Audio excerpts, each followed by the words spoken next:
Madame, Monsieur, bonsoir. Bienvenue dans ce journal. Voici ce qui domine l'actualité ce soir. Le pire évité, un avion d'Air France obligé de se poser à l'aéroport d'Abidjan. Après quelques minutes de vol, 489 passagers à bord. Aucune perte en vie humaine ni de blessés. Une panne au moteur a contraint le pilote à faire demi-tour. Un vol qui était à destination de la France. Un autre vol moins chanceux, ils ont tous péri, 157 passagers. Un avion de la compagnie Ethiopian Airlines reliant Addis Abeba à Nairobi au Kenya s'est écrasé ce matin. Un crash peu après son décollage, le Parlement éthiopien a décrété pour lundi une journée de deuil national. Et puis l'autonomisation de la femme est une préoccupation pour le gouvernement, indique la ministre de la Femme et de la Famille. Bakayoko Liramata était l'invité de l'émission Les Salons de Radio Côte d'Ivoire ce dimanche. Elle a fait le bilan des actions gouvernementales et dressé les perspectives sur la question. Une journée de dimanche visiblement difficile pour le transport aérien. D'abord en Côte d'Ivoire, il y a eu plus de peur que de mal. Un avion d'Airbus de Air France obligé de se poser à l'aéroport d'Abidjan après quelques minutes de vol. Une panne moteur a contraint le pilote à faire demi-tour. 489 passagers à bord, tous sains et saufs. Des détails avec Francis Boifou. Un avion Airbus A380 de la compagnie Air France en train d'être réparé. L'appareil a fait demi-tour pour se reposer à l'aéroport international Félix Houphouët-Boigny d'Abidjan après 40 minutes de vol. Il assurait la liaison Abidjan-Paris hier nuit. L'avion, qui est un Airbus A380, immatriculé Fox Oscar Papa Juliette Charlie, est parti d'Abidjan à 23h39 et c'est à 0h20 que la tour de contrôle a été saisie de ce que l'avion avait un problème moteur. Et qu'il désirait retourner sur Abidjan. Aussitôt, la SECNA a enclenché les procédures requises, notamment le plan d'urgence, en déployant le diagramme d'alerte qui consiste à informer toutes les entités concernées par ce type d'incident. Pendant ce temps, dans le ciel, l'équipage tentait de rassurer les passagers. Le commandant de bord nous a parlé, il nous a expliqué que l'un des 4 moteurs avait explosé en plein vol, mais il nous demandait de garder notre sérénité, notre calme, et que nous faisons demi-tour sur Abidjan. Nous sommes restés calmes. C'est vrai qu'à l'atterrissage, il y a eu quelques secousses, il y a eu beaucoup de frayeurs à l'atterrissage, mais nous disons Dieu merci. L'avion s'est posé à 1h13 grâce aux dispositions prises par la SECNA et l'ANAC. La SECNA avait au sol tous les véhicules nécessaires, comme requis, autour de la piste, tous les véhicules pompiers nécessaires, et priorité a été donnée à cet avion pour se poser. L'avion s'est posé correctement, a roulé par ses propres moyens jusqu'à l'aérogare, jusqu'au poste de stationnement. Il y avait 489 passagers à bord qui ont été débarqués et pris en charge par la compagnie aérienne. Aucune perte en vie humaine ni de blessés. Tous les passagers du vol AF703 de la compagnie Air France vont embarquer ce soir dans un autre avion à destination de Paris. Le pire évité avec le vol d'Air France, mais pas le cas des passagers d'Ethiopian Airlines. Ils ont tous péri, 149 passagers et 8 membres d'équipage de 35 nationalités différentes. Le Boeing 737 de la compagnie s'est écrasé ce matin alors qu'il reliait Addis Abeba en Éthiopie à Nairobi au Kenya. L'avion s'est écrasé quelques minutes après le décollage de la capitale éthiopienne. La sécurité, on en parle encore cette fois en santé. Le 4e sommet ministériel mondial sur la sécurité des patients se tient en Arabie Saoudite. Cet événement mondial a rassemblé entre autres des experts et des ministres. Le ministre ivoirien de la Santé a pris part à cette rencontre. Akawele a affiché la volonté du gouvernement d'améliorer la sécurité des patients dans les centres hospitaliers. Le sommet a vu la déclaration de Jeddah sur la sécurité des consommateurs, des recommandations pour maintenir le mouvement mondial. Akawele, ministre de la Santé, a eu des échanges avec son homologue du Royaume d'Arabie Saoudite. Ils ont promis participer au renforcement de la coopération dans le domaine de la santé. D'autres échos du 8 mars, la femme est au centre des efforts du gouvernement selon Ramatali Bakayoko. La ministre de la Femme, de la Famille et de l'Enfant a évoqué les acquis ce dimanche au cours de l'émission Les Salons de Radio Côte d'Ivoire. Elle a également abordé les perspectives du gouvernement pour l'autonomisation de la femme. Jean-Marc Diadji, Didier Nguessan. Autonomisation de la femme, actions engagées et perspectives. Autour de ce thème s'est tenue l'émission hebdomadaire Les Salons de Radio Côte d'Ivoire avec comme invité la ministre de la Femme, de la Famille et de l'Enfant, Liramata Bakayoko. Elle fait un état des lieux et définit les piliers de l'autonomisation de la femme. L'autonomisation, c'est la capacité de la femme à prendre des décisions, aussi bien au niveau politique, au niveau économique, au niveau social et au niveau familial. Mais surtout, la capacité d'influencer le changement social. Des femmes autonomes sur les plans économiques, social et politique. Des actions sont engagées dans ce sens par le gouvernement. Et au niveau de l'autonomisation économique, le gouvernement a mis plusieurs programmes sur pied. Vous avez le programme Fonds Femmes et Développement qui est logé au ministère de la Femme, de la Famille et de l'Enfant, qui a permis de rendre autonomes près de 15 000 femmes, près de 6 000 emplois. Et ça a permis aussi à près de 60% de ces femmes à faire de l'épargne.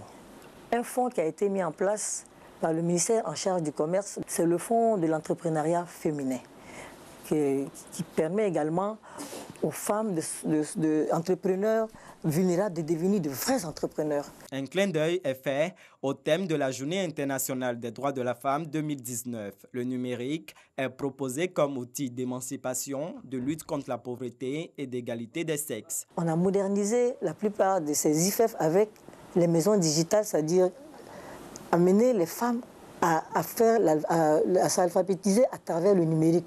Ce qui fait que ça va très vite. On a été très impressionnés en mettant le numérique au service des femmes pour l'alphabétisation ou bien pour la formation en gestion financière. L'émission Les Salons de Radio Côte d'Ivoire reçoit régulièrement une personne ressource qui se prononce sur un sujet d'actualité. Le Sanagouya, c'est la parenté à plaisanterie, les alliances interethniques. Le sujet abordé dans le cadre du magazine du dimanche, présenté par Hamza Diaby. Il a reçu le professeur Meke Meïté, titulaire de la chaire UNESCO pour la culture de la paix à l'université d'Abidjan. Un extrait de l'entretien sur les alliances patronymiques. Le Sanagouya est un terme malinké qui renvoie aux alliances et aux parentés à plaisanterie. Du point de vue de l'étymologie, sana, c'est le gratin. Lorsque vous le faites riz, là, dans la marmite. Que vous faites, lorsque vous faites cuire le riz, le fond, le gratin. Or, il n'y a pas de gratin sans qu'il y ait de cuisine de riz ou de taux. Le gratin aussi se retrouve au niveau du taux. Donc, le gratin, c'est ce qui reste collé, c'est ce qui reste uni. De là, la dénomination Sanagouya, qui est justement tout ce qui peut être uni, tout ce qui peut être renforcé, tout ce qui peut être soudé. De là, la notion de Sanagouya. Les alliés. Lorsqu'on prend la peine de s'écouter, de se parler, on n'a pas besoin très souvent de se battre. De là, le principe du Sanagouya, qui est une pratique ancestrale, qui existe dans d'autres sociétés bien longtemps, avant que les démocraties viennent créer ce que nous allons appeler des distorsions, des dissensions entre les gens. Donc, la notion de Sanagouya est un facteur positif pour nous, pour calmer un peu les tensions qu'entraînent les élections. Et on parle toujours de cohésion sociale. Le ministre Kobena Kwasi Adjoumani prône la culture de la paix à Sikensi. C'était dans le cadre de l'installation du nouveau chef du village de Sawe. Il se nomme Joseph Dibi Ngawa avec son nom de règne. Dibi Premier, il a été installé ce week-end par le corps préfectoral Mamadou Kwasi. En recevant son arrêté de nomination des mains du préfet de Sikensi, Joseph Dibi Ngawa devient officiellement le chef du village de Sawe, une localité de la sous-préfecture de Gombon. Il a pour nom de règne Nana Dibi Premier. Cet acte met fin à la vacance de pouvoir sanctionnée par son élection à la tête de ce village pour un mandat de 7 ans, renouvelable une fois. Après la phase administrative, Nana Dibi Premier a été installé dans la pure tradition Abidji, une phase soutenue par une délégation du royaume Bron pour renforcer les liens entre ces différents peuples. Occasion également pour le préfet de Sikensi et pour le député de cette circonscription d'inviter les populations à accompagner le nouveau chef dans sa mission, tout en l'invitant à la préservation de la paix et de la sécurité. Le président du conseil régional de la Nibi Tiassa a salué l'esprit de solidarité et de cohésion qui réunait à Saoué. Pierre Demba exhorte l'ensemble des populations au renforcement de la cohésion sociale afin de poursuivre le développement de leur région. Et les chefs doivent travailler au quotidien à apporter la paix dans leur village. Avec la paix, tout est possible. À l'occasion de cette cérémonie d'investiture, je voudrais lancer un appel solennel à tous mes frères de tous les bords pour que nous nous rassemblons, comme l'a demandé le chef de l'État. Quand nous sommes rassemblés, nous sommes forts et nous sommes capables de soulever les montagnes pour que nous puissions rattraper le retard que nous avons connu dans notre développement. Le ministre Kobenan Kwasi Adjoumani, parrain de la cérémonie, félicite les chefs traditionnels du département de Sikansi pour leur mobilisation autour du nouveau chef de Saoué. Il les invite par ailleurs à œuvrer pour le maintien du climat de paix. Mais vous savez, le président Alassane Ouattara a vu juste en demandant que la notion de chefferie traditionnelle et de royauté soit érigée en institution. Aujourd'hui, on ne parlera plus d'auxiliaire d'administration. Le chef représente le chef de l'État, le président de la République désormais dans son village. C'est votre chef. Que vous l'aimiez ou pas, il est votre chef. Ailleurs, on voit des chefs dire, si Adjoumani vient chez vous, il faut le huer. C'est ça qui va diriger la nation? Oufoué Boigny ne nous a pas dit ça. Aujourd'hui, je suis arrivé ici et puis le chef commence à me huer. Mais quand les enfants d'ici vont aller à Bondoukou, on va les huer. D'autres vont aller à Korogo, on va les huer. Qu'est-ce qui va se passer? C'est la guerre. Donc, chers parents, ce message-là, ne l'écoutez pas. Accueillez tout le monde. Après l'investiture, cap sur le développement du village, avec à la clé le reprofilage des pistes agricoles et la réalisation d'infrastructures socio-économiques de base. Projet que le ministre Kobenan Kwasi Adjoumani promet d'accompagner. Lansina Karamoko, le président du parti leader prône pour le RHDP, il était hier à Niamey. Lansina Karamoko s'est engagé avec son parti à travailler pour la mise en place des structures de base du parti des Oufouettistes. Il s'est aussi prononcé sur l'actualité politique. Les commentaires de Gabriel Zani. Depuis son adhésion au RHDP, Rassemblement pour la démocratie et la paix, en novembre 2018, le leader Liberté et démocratie pour la République multiplie les rencontres d'information avec ses militants. Pour le président du leader, il est temps d'installer les structures du RHDP dans les régions favorables au leader. Selon Lansina Karamoko, le RHDP constitue aujourd'hui le plus grand parti ivoirien. Nous ne devons pas oublier la teneur du discours d'orientation du président du parti, son excellent M. Alassane Ouattara. En effet, chers militants, nous devons nous mettre au travail. Désormais, nous sommes tous militants du RHDP. Selon les modalités définies par nos statuts et règlements intérieurs, nous devons mettre en place les structures de base du RHDP. Les comités de base, les sections, les structures départementales et régionales, ainsi que les structures spécialisées doivent être installées. Dans le sens du rassemblement et de la mobilisation des militants oufouettistes, Lansina Karamoko rappelle les valeurs de fraternité et d'unité du RHDP. Dans son intervention, il s'est aussi prononcé sur l'actualité politique, en l'occurrence les grèves dans les universités, les écoles, le franc CFA, la démission de Guillaume Soro. Eux aussi investissent le terrain pour le RHDP. L'Union sacrée des Oufouettistes a organisé sa première conférence. Les membres de ce mouvement de soutien au RHDP lancent un appel à préserver le bon ton dans le débat politique national. Ouidjan Télé, Soro, Herman Guivet. Mouvement proche du Rassemblement des Oufouettistes pour la démocratie et la paix, le RHDP. L'Union sacrée des Oufouettistes veut promouvoir les actions et les acquis du RHDP en vue d'œuvrer au succès du parti aux échéances électorales prochaines. Nous nous sommes donnés pour mission de sensibiliser et de recruter les citoyens en vue d'en faire des électeurs potentiels pour le RHDP. Éducation citoyenne, enrôlement des nouveaux majeurs sur la liste électorale, incitation à l'acquisition de la carte nationale d'identité, apprendre le fonctionnement et les règles régissant les élections en Côte d'Ivoire, le respect des institutions. Pour le président de ce mouvement, le bilan du RHDP est plus que satisfaisant. L'extension de la formation sanitaire urbaine à base communautaire de Ouassakara avec un bloc opératoire. Et le président de la République a octroyé pour la commune de Bougon environ 1 milliard pour construire le bloc à la maternité de Ouassakara pour sauver les populations d'Abidjan et de la Côte d'Ivoire. Et l'exploitation de tous les villages de plus de 500 habitants. Mon village qui n'avait jamais eu d'électricité, depuis 2 mois, les lampadaires sont allumés. Mes parents ont le ventilateur et l'eau glacée à provision. Construction du stade olympique qui est en voie de finition. Le mouvement Union Sacrée des Oufouettistes entend mener plusieurs actions sur le terrain et renforcer ces actions une fois l'identité du candidat RHDP pour la présidentielle de 2020 révélée. Il se nomme Dao Paulin. C'est le nouveau président de l'Union des villes et communes de Côte d'Ivoire. Il a été élu à la tête de cette fêtière hier pour un mandat de 5 ans. Dao Paulin s'engage à trouver des bailleurs de fonds pour le financement de projets décentralisés. Didier Nguessan.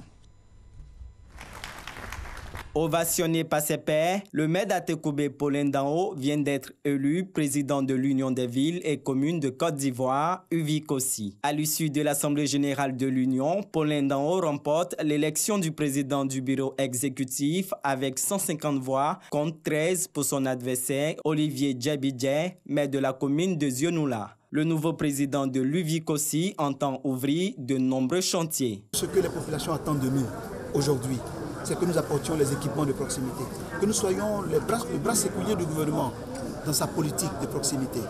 Nous devons faire en sorte que la croissance connue par notre pays devienne une croissance inclusive. C'est par la participation citoyenne que nous incarnons en tant que maire que nous allons réaliser cela.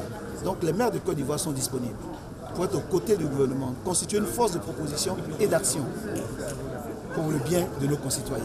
Les jeunes ont besoin de perspectives, d'emploi et les populations ont besoin d'équipements de proximité. C'est notre rôle d'agent de développement. En marge de cette assemblée générale, les élus municipaux ont été formés pour une gestion plus efficace de leur commune. La gestion municipale, c'est une gestion administrative extrêmement lourde parce que vous avez les aspects institutionnels, c'est-à-dire le fonctionnement même des organes qui composent la commune, l'administration communale. Vous avez toutes les questions relatives aux finances. On n'a pas fait ça dans la vie. Nous avons donc besoin de toutes ces compétences, disons, pour que nous puissions effectivement faire face aux besoins de nos populations. Nous sommes de nouveaux élus.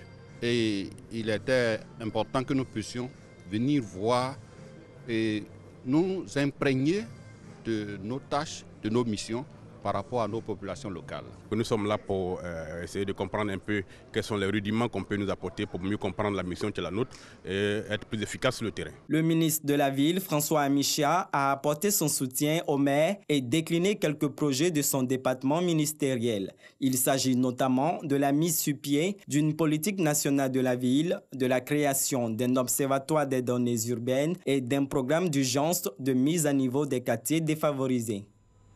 De l'eau potable pour les populations de l'espace Escabo, Sikasso, Korogo, Bobo Dioulasso, c'est un projet de 200 millions de francs CFA. Il va permettre d'améliorer les conditions de vie des populations.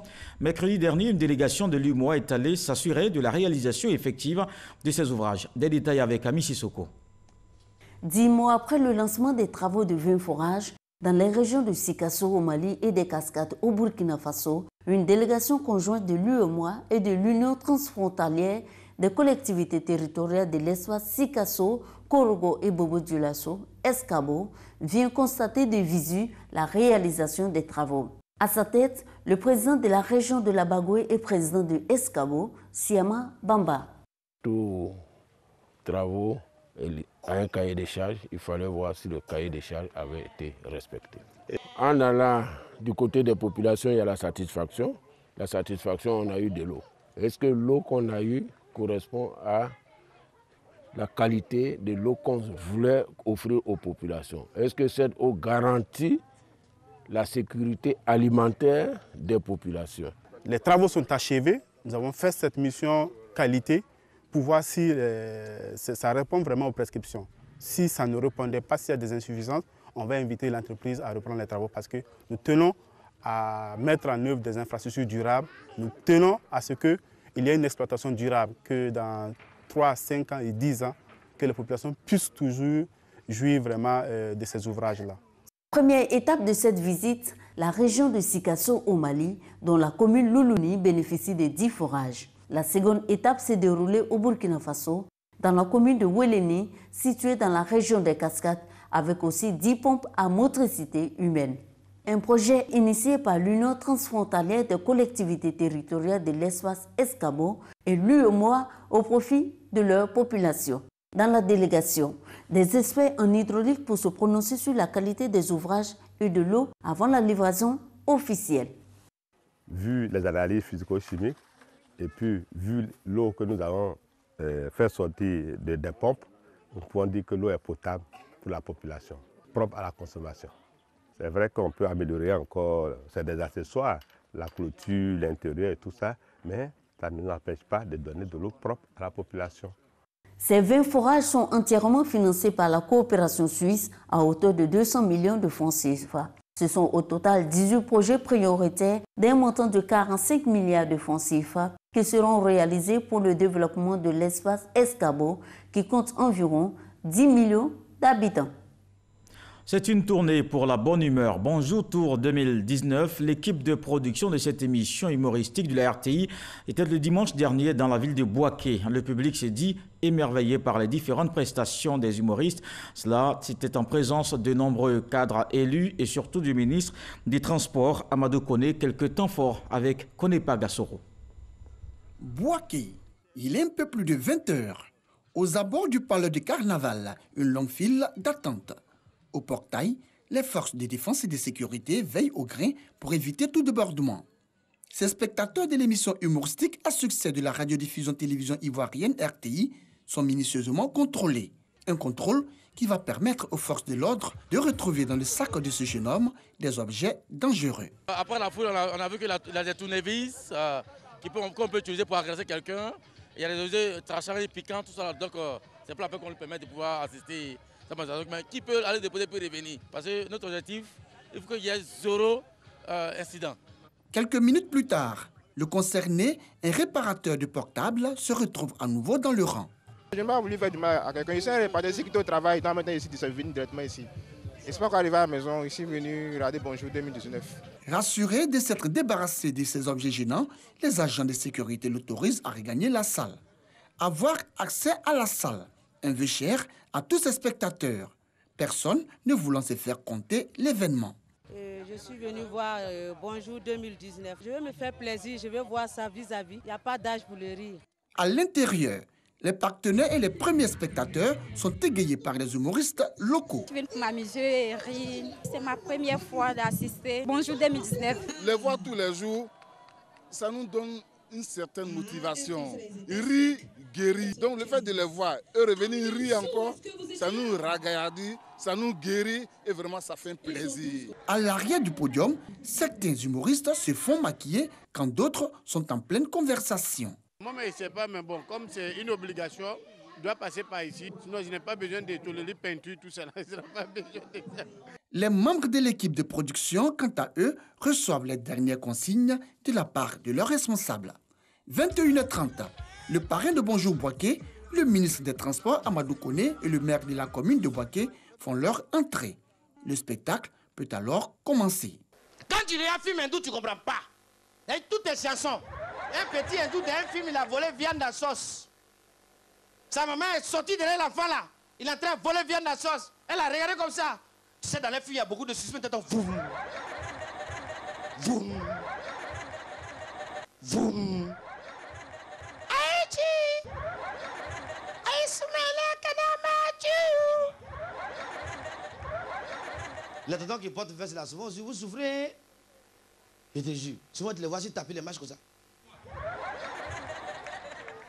Ou bien ils ont envie de marcher comme ça.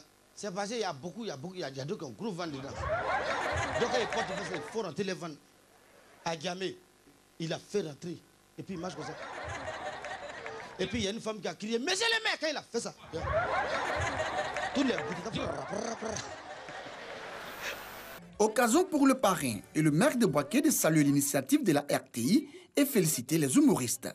L'année dernière, ça a été une très belle fête, mémorable pour les populations qui, elles, demandaient que l'émission cette année revienne à Bouaké. Donc c'est pour vraiment apporter de la gaieté aux populations de Bouaké. Dans la vie d'un homme, il faut de temps en temps des bouffées d'oxygène qui sont faites du rire.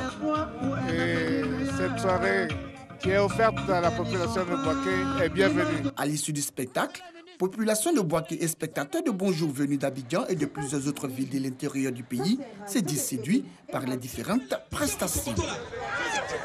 J'ai vu plusieurs artistes. Il y a Ramatoulaye, Anka Deka, Priscilla Dégameuse. Et franchement, je suis très heureuse. J'ai trouvé ça formidable et j'ai vu mon fan Ramatoulaye qui me fait du rire pas possible. Après Bouaké, équipe de production et humoristes se disent prêts à affronter dans quelques jours le public de Korogo pour plus d'humour et de rire. Maintenant, là, c'est à Boukarman. Regarde, viens, tu as donné ça à la femme là. Madame, je vous donne ça sans arrière-pensée. C'est pour vous, tiens. Tu ne veux pas? C'est la première fois que je vois femme refuser l'argent. Comme tous les dimanches, place autour du monde en information. Nous verrons ce qui a marqué l'actualité cette semaine. Le 7 sur 7, Ahmed Traoré, Salimata Dia.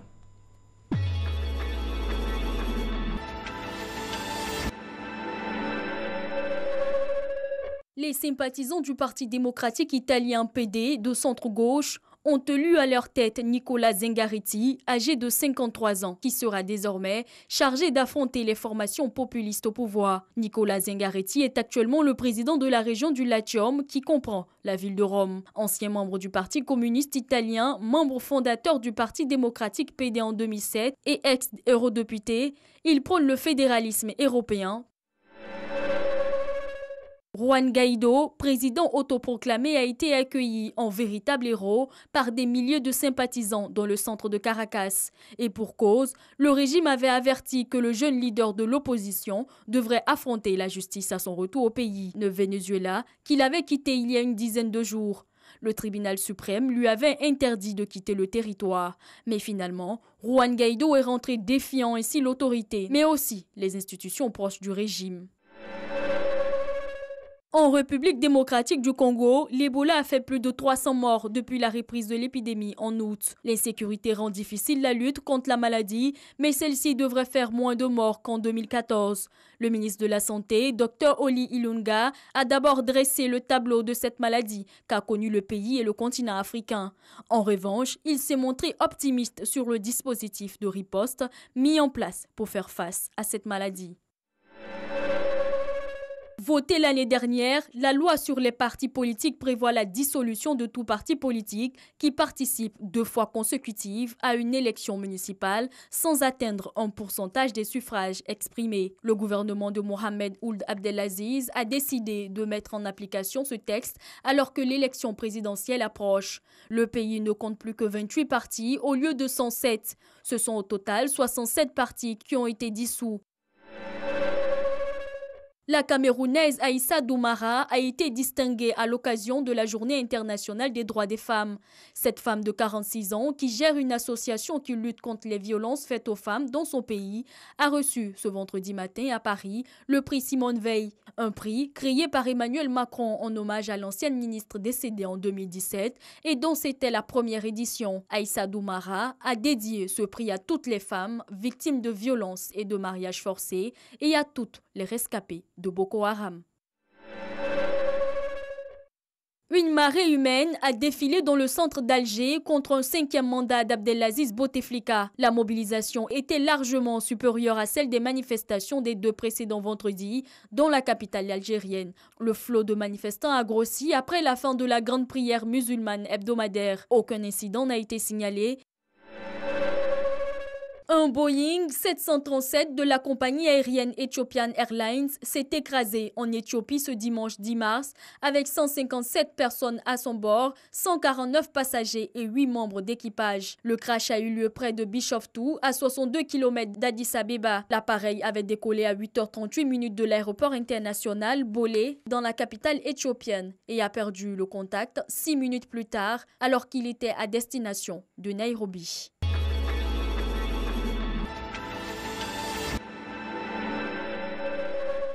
Ce journal est terminé. Merci de l'avoir suivi. Demain, retrouvez Michel Mambo. Bonsoir.